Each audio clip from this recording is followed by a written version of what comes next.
This is the new TC Pride Podcast, episode 131, on location at Grey Duck Media Headquarters for an exclusive sneak preview of the 2019 Twin Cities Pride Guide.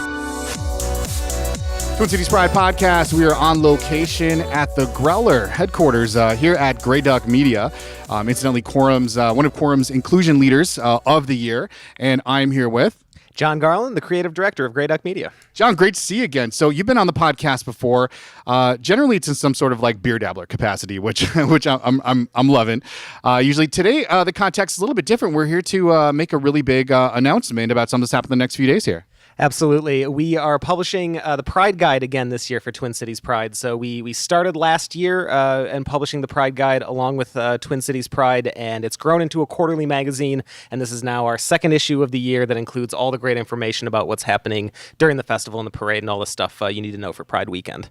Yeah, so we want to tell people all about this issue. But before we do that, I thought we'd take people back in time a little bit. And because we haven't done this before, talk about sort of the history of the project, how it got started, maybe how you got involved, and kind of give people the scoop in that area. Absolutely. So we have enjoyed a working relationship with Twin Cities Pride for a number of years. We've been hosting the Beer Dabbler on the Friday of Pride weekend. I'm a big fan. I'm a huge fan. It's my favorite dabbler that we do. The weather is always beautiful. Loring Park is the best place to have a beer fest. And so this year is our 8th annual Beer Dabbler at Twin Cities Pride.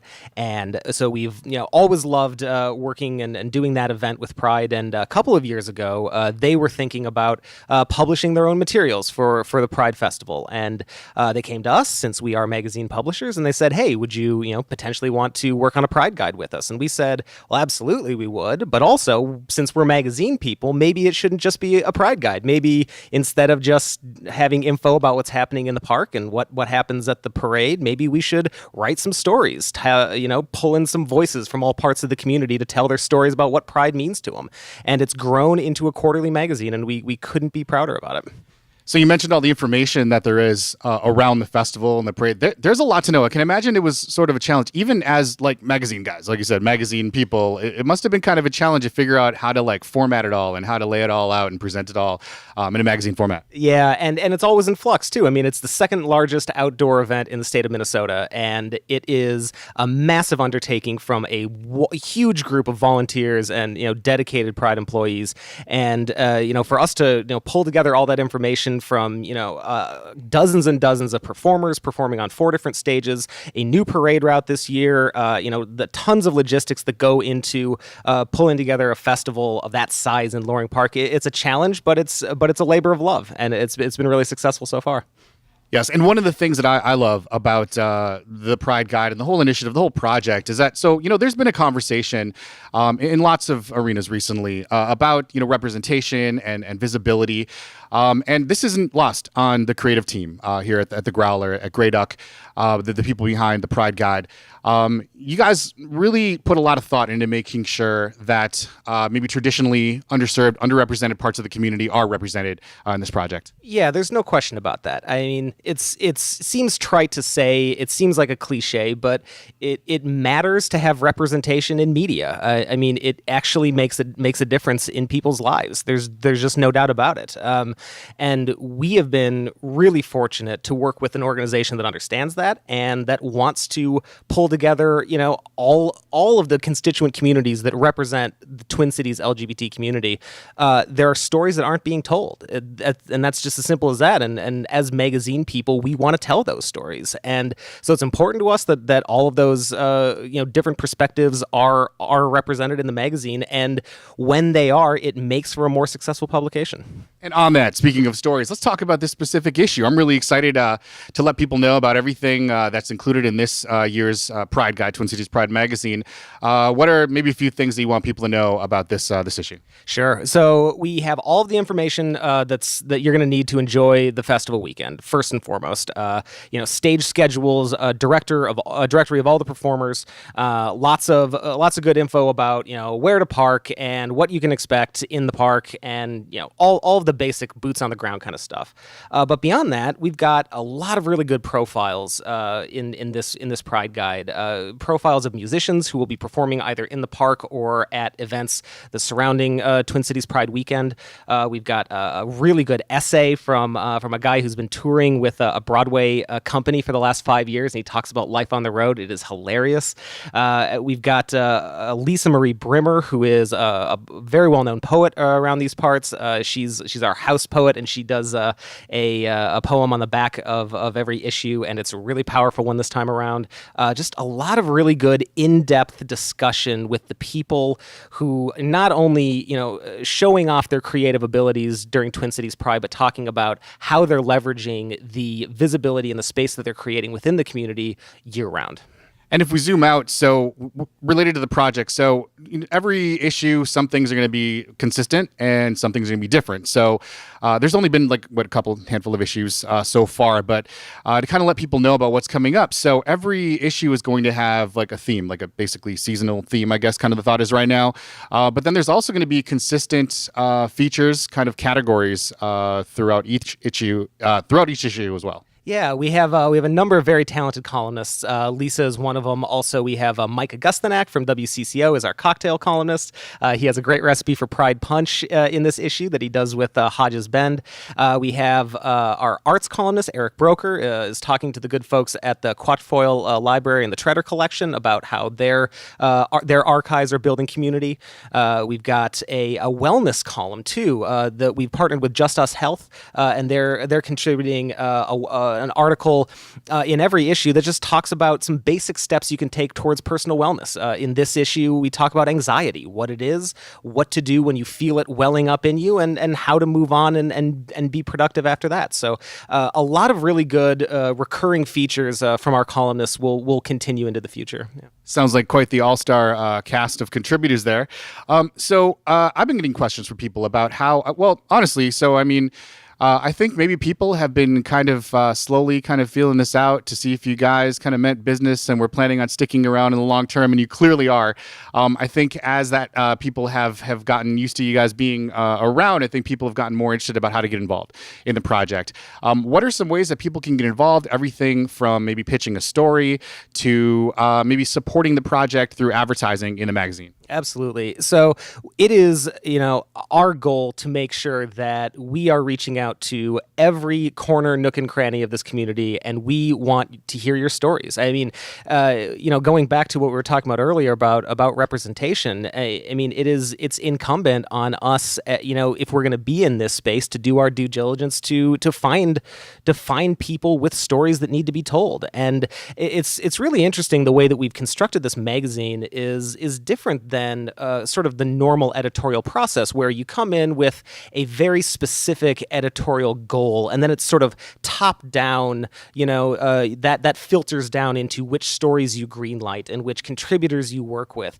And this magazine is built in the exact opposite way. It's ground up. It's seeking out contributors and asking them what they're interested in. What do they want people to know? And then taking from that approach, bubbling back up to an overall editorial strategy. It's frankly a harder way to publish a magazine. It adds to my general level of stress, but we've made sure that this magazine has grown organically from the people that contribute to it, and that's what we will continue to do in the future. Definitely sounds like a labor of love, like you just referred to. So I also want to mention, this commitment to inclusion and diversity, this is nothing new around here. So like you said, you guys are relatively new to the community in some ways. But this commitment to inclusion and diversity goes back a long time. I wanted to give you an opportunity to talk about a really important initiative that you guys started recently called Your Pride in Brewing Scholarship. Let's let you take it from there. Yeah, so we've been as publishers of the Growler magazine, we've been very connected in the beer industry for the last several years, almost a decade now since our first beer dabbler that we threw.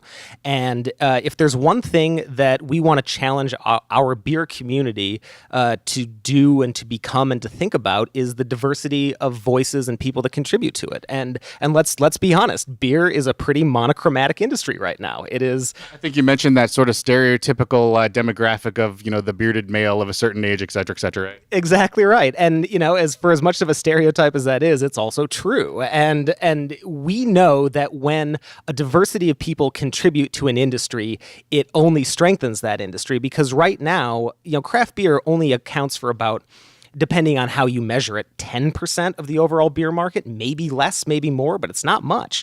There are a lot of people who are not being served by our industry. And as we look around, we see tap rooms that all look kind of the same. We see beer styles that are looking kind of the same. We see a lot of sameness in this industry. And especially, as we think about the people behind brewing, we notice a great lack of LGBTQ voices and decision makers in our industry. And we thought if there was something that we could do to help diversify our industry, that we should be doing that. And so the Pride in Brewing Initiative is a partnership with Dakota County Technical College, and we hold a number of different fundraisers throughout the year at local breweries. The proceeds go to sending a member of the LGBT community to brewing school at DCTC every year. So hopefully we can get some more diversity in this industry. I think it's really important too that we share with people kind of how this Pride in Brewing thing got started. And correct me if I'm wrong, but as I understand it, the story is that there was I believe that there was an email received by the Growler, by one of the breweries that was asked to participate in the Pride Dabbler. And instead of responding to that email in the way that some other organizations might, instead of caving to pressure in one direction, you guys actually kind of doubled down on your commitment to inclusion and diversity, and kind of put that into action. Yeah, it was an unfortunate email to receive from this brewery, and not only was it unfortunate that they didn't just simply delete the email and move on with their lives, but that they responded in such a way that it made it clear to us that even more than we knew before, it made it clear to us that this brewery is in need of some more diversity. I mean, there's this industry is it's growing. It's trying to attract new customers. It's trying to organize, communities in different ways. The tap rooms that have sprung up all over the state of Minnesota have become sort of our de facto meeting places. They become sort of that vaulted third space, right? And we want those third spaces to be open and inclusive to more people, and to get more people of all different kinds of backgrounds in our, to enjoy the craft brewing industry that we enjoy so much. And so, yeah, that email, it was unfortunate, but it made us realize that we have more work to do in that regard. Absolutely. And, that's another thing. That's another reason that you guys are recognized this year by Quorum as inclusion leaders. I think that probably people would consider the Beer Dabbler, the Growler, Grey Duck, as sort of, a leading voice, if not an authority in the beer community. I think all of the breweries throughout, what's really interesting is that, so the beer community, the taproom community, goes out into greater Minnesota, where I always talk about how we're kind of in the bubble here. And in a lot of ways, Minneapolis has kind of won a lot of the battles that are being fought in other parts of the country. And that's not always the case in greater Minnesota. And that the Growler is using their voice, their leadership platform to affect change in whatever way they can. Yeah, and that's always been something we've strived to do. It's something that we're we're always trying to improve on doing. I won't claim that we've arrived at that leadership position. I don't think that's ever a given. That's not a laurel we can rest on. It's something. It's an everyday, every month, every issue process, and it's something that we've been delighted to receive great feedback about, and it's something we don't take lightly, and we want to use the voice that we've cultured in a way that improves the community and our industry in ways that we see that it needs to happen. Yeah, that's actually a great perspective on leadership that I think pretty much every business could learn from. Is that leadership it's not really a destination. It's not somewhere that you just get and then you're good. I think that's kind of what defines leadership, is that you're always out there looking for more and trying to be better. So let's change gears a little bit to Growler World here. So Maybe you can tell people about kind of what's happening in Growler World. The lights just went out, so we're actually recording this at Growler HQ. There are motion sensors up here in the warehouse that apparently we've been sitting still too long, so we're in the dark now. Okay, well, that's all right. So we can work through this. Oh, okay, there we go. The lights are back on again. So, hey guys.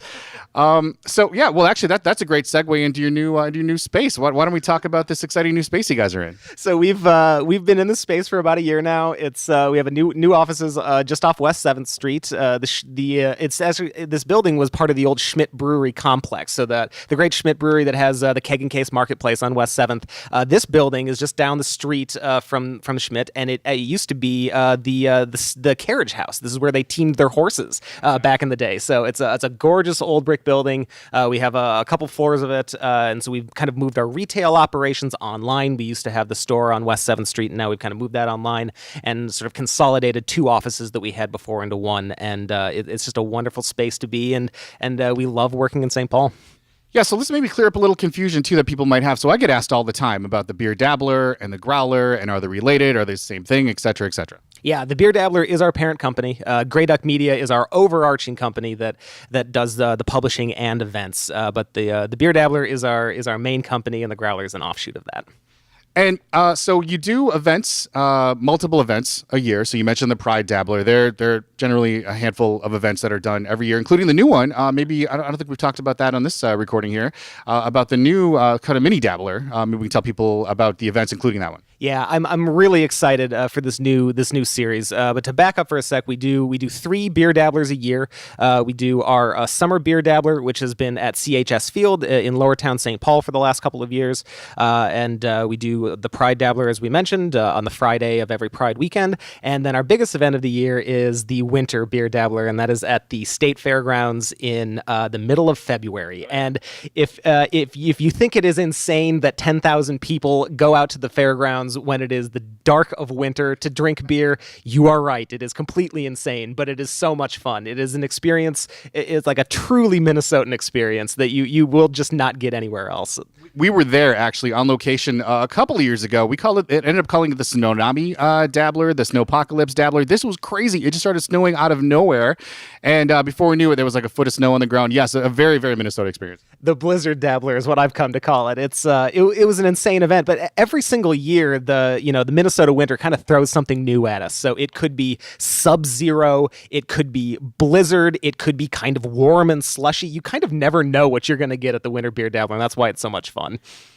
And so this new series that you're talking about, so this is almost like a mystery taste test kind of situation here. Yeah, the way I kind of think of it, the series is called Unlabeled, and the way I kind of think of it is kind of a connoisseur's dabbler. So if there's one thing that we started to think about, how could we improve the beer dabbler experience? We, at the Winter Dabbler, for example, we have 150 plus breweries, somewhere around there, 10,000 people. Sometimes lines are long, sometimes they're short. But the thing is that at those big beer dabbler events, sometimes you don't have the opportunity to interface with the brewers and the beer as much as you'd like. Yes, you can go around and sample. You can talk to the people who are pouring. It's a great way to learn about new beer. But we thought, is there a way that we could do a beer sampling event where you could learn a little bit more, not only about the beers that you're drinking, but also your own personal tastes in beer? And so we came up with the idea of doing a beer sampling event where there's only one style of beer represented and nothing is labeled. So our first series, our first event, Unlabeled #1, is hazy IPAs. It's the beer of the moment. Everyone is making one right now, but you don't ever get a chance to sit down and try every hazy IPA on the market and see which ones you like, which ones you don't, and more importantly, why you like which ones you like and why you don't like the ones you don't. This, as I understand it, this also kind of takes your preconceived ideas about a particular brewery or those kinds of things out of the equation. The label is such a strong influence in how you perceive a beer, and what we do on the editorial side at the Growlers, we hold tastings all the time, just to see where our own barometers are. Someone's got to do it, right? Exactly. It is a tough job, but we sacrifice for the greater good, right? And so we regularly have done this just in house. Say we pull in, for an issue last year, we pulled in 25 or 30 pilsners and just talked about what's the difference between a Bohemian Pilsner versus a German Pilsner versus kind of a new American style of Pilsner. And we learn so much in those events because we do taste them double blind, so we're not influenced by the labels at all. And we learn so much about our own preferences. We learn so much about the state of the industry, which breweries are really making good stuff. And it's such an educational opportunity for our editorial team that we thought, this would be a perfect event to bring to a larger group of people. And so what we've decided to do is this Unlabeled event. It scales down the number of breweries that participate. I think there are around 40 or 50. I don't know the exact number. So we're going to give people an opportunity to taste all of one style of beer from a host of incredible local and regional breweries, and then sort of with about at the end of the event, we're going to have an app where people can log in and type notes or ratings on which beers they like and which they didn't. And at the end of the event, we will flip a switch on the app, and all of a sudden the names will appear. And so you won't be influenced by the name of the brewery before you're tasting, but you'll have detailed notes when you leave the event on which beers you liked and which you didn't. This is so cool because we're blending modern technology, cutting edge modern technology with an art, with a craft as old, as ancient as beer brewing. So I'm really excited. I'll be there, man. I wanted to talk about too briefly about how the Growler as an organization, as a publication, as a media entity has changed over the years. I think we chatted a little bit about this last time about how things might have started off as just beer focused, but sort of now it's all about lifestyle, and there's wine and food and cheese and sort of the whole thing that goes along, wellness and whatnot that goes along with the lifestyle. And the reason I bring that up is because we mentioned this Twin Cities Pride magazine project is still pretty new, still sort of in its infancy. While I think it's fantastic, and I've gotten a lot of really great feedback from the community, I think people really appreciate the work you guys are doing and the quality of it. I expect it to change, and I'm sure you guys expect it to change. And I think sort of your history of developing the Growler into what it is over the years sort of speaks to your willingness and to your ability to kind of shift and change as necessary to make sure that the product reflects the community that it serves. Yeah, there's no question. When we started the Growler, everything was very beer focused, and that was a necessary, I guess, utility of the magazine at the time, because we were an outgrowth of these beer festivals. People wanted to know more about beer, and so when we constructed the magazine to begin with, I was just a writer at the time. I came on as a contributing editor very shortly after the magazine started. But what we thought of at the time was that there's an educational opportunity, and people need to know more about beer. But as we started to evolve the magazine, and as the magazine started to find its voice, we realized that the people who like craft beer are intuitive and supremely interested in the way things are constructed and crafted. The reason why you drink craft beer is because you understand the process, and you understand how a better process leads to better results. And that is a part of so many things in life, whether it's, choosing between some, mass-produced tennis shoe or a locally made Red Wing boot, or it's, the difference between, plonk wine from Australia or lovingly crafted wine from Oregon or something like that. And so we found there's so many different areas. I mean, we kind of call it the craft lifestyle now, where it's talking to the people that are putting their time and creative effort into making better products for people. And once we kind of honed in on that voice, it really just expanded from there. And I think the same thing is true of Twin Cities Pride magazine. When we started, we were much more, this is last year, we just sent our third issue to the printer. Last year, when we started, it was very much a functional magazine, kind of like the Growler was for beer. Twin Cities Pride magazine was for the Pride Guide. It was just very much about here's what's happening in the park, here's what's happening at the parade, and that's good and good information for people to have. But in the last year or so, as we thought about how this magazine would evolve, we realized that what happens during Pride weekend, that's just 2 days out of 365 of the year, right? And when we talk about, the people who are performing at Pride, who are setting up Pride events, who are making the weekend what it is, those people are doing amazing things all year round. And what we've realized is that the voice of this magazine should be one where it gives those people the ability to talk about the impact that they're having year round. And that's become, a license for these contributors. Amazing. I cannot even tell you how fortunate I am to work with artists, writers, illustrators, graphic designers from this community who are so plugged in and so just passionate about things happening in the community that it's given them license to go out and tell stories that maybe other publications wouldn't publish. I think we talked about sort of opening the floodgates in a sense too. There's so many of these people, these contributors, these artists, people in the community that have been traditionally underserved, underrepresented. Like they have this platform now, they have this voice, and it's been like opening the floodgates to all this just amazing creative content. Yeah, it's really been fun to watch this magazine grow, and it's been such an organic process. We started with a tight-knit group who recommended their friends and collaborators, who recommended their friends and collaborators, and it's grown in just the most satisfying and organic way from that basis. And so, with the changes that have happened at the Growler over the years, I want to say a lot of those changes wouldn't have happened without the voice of the community, of the readers, chiming in to like voice their opinions and their thoughts. And I just say that I'm sure the Growler, Grey Duck Media is very interested in hearing back the feedback from the community.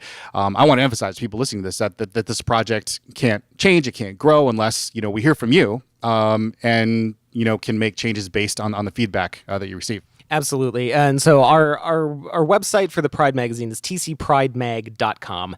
And there's contact info on there. We want to know your stories. We want to know what you're interested in. We want to know the people and organizations who are doing good work, who are advancing the causes that are important to you. And you're right. This magazine can't grow without that kind of contribution. So please, please, please send me an email. I want to hear from you. Awesome. And so, we talked about how the Growler magazine was it's the other way around. So the Dabbler, the live event, the Dabbler was an extension of the Growler magazine. And I think we were talking, the other way around. Yeah. So it's important to point out because, we were talking a little offline and we were talking about sort of kind of the state of media, sort of the state of digital media right now, about how it's really tough. And we're talking about this too. So I recently started doing videos with all of my podcasts. It's really tough to kind of be, like a one-trick pony, if you will, these days. You really need to be where people are, really need to reach people in a lot of different ways. There are a lot of different ways that people can support the Growler and this initiative, this company, this organization. And I want to point that out to people because if you appreciate the work that the Growler is doing, if you want the Twin Cities Pride magazine to stick around and to grow and to thrive, there are several ways that they can support you, either by picking up the magazine or going to these live events. Right there are a multitude of ways that you guys ensure that you continue to grow and to thrive as an organization. Yeah, and you're absolutely right. You can't be a one-trick pony, not in small independent publishing in 2019. You have to be diverse. You have to do different things. You have to meet people where they are. Events is a big part of that. But also, you're right, and supporting the people that support the work that we're doing. And so, obviously, if you are a business owner, we would love for you to advertise with us. But also, if you're just a general reader, go support the people that are advertising. I mean, that's, tell them that you saw their ad in Twin Cities Pride magazine.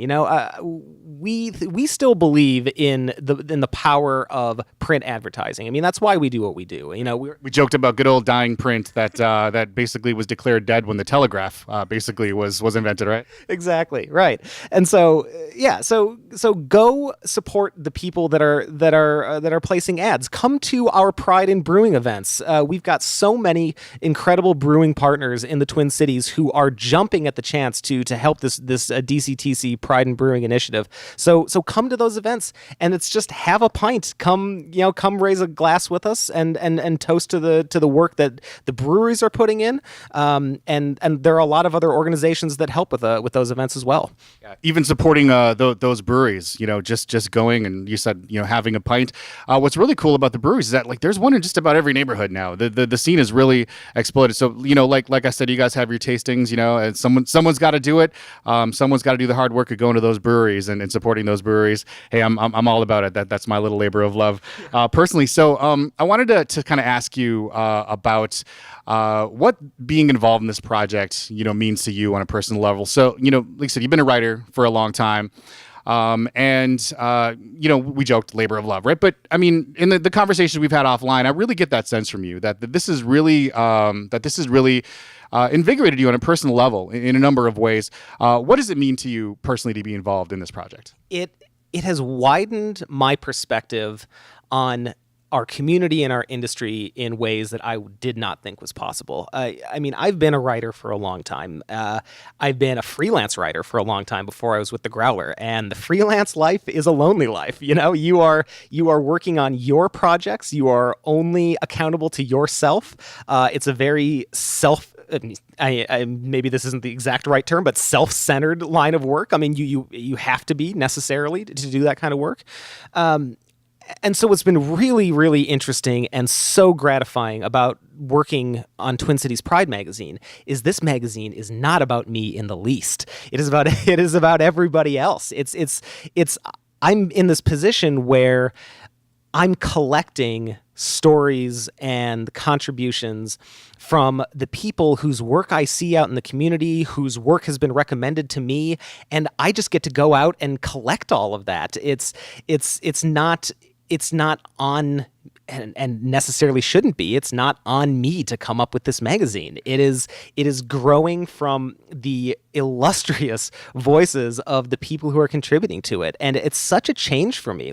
And it's especially even working on the Growler magazine. We have an editorial vision, we have a focus, and that filters down into a lot of things we do. And a lot of my job at the Growler is to, direct freelancers in the way that we want sort of our coverage to skew. Perhaps it's coming up with ideas that we want other writers to go out and pursue, commissioning stories that we find interesting. And it's the exact opposite with Twin Cities Pride. It's people coming to me saying, hey, this is interesting. Did you know about it? And 99% of the time, no, I didn't know about it.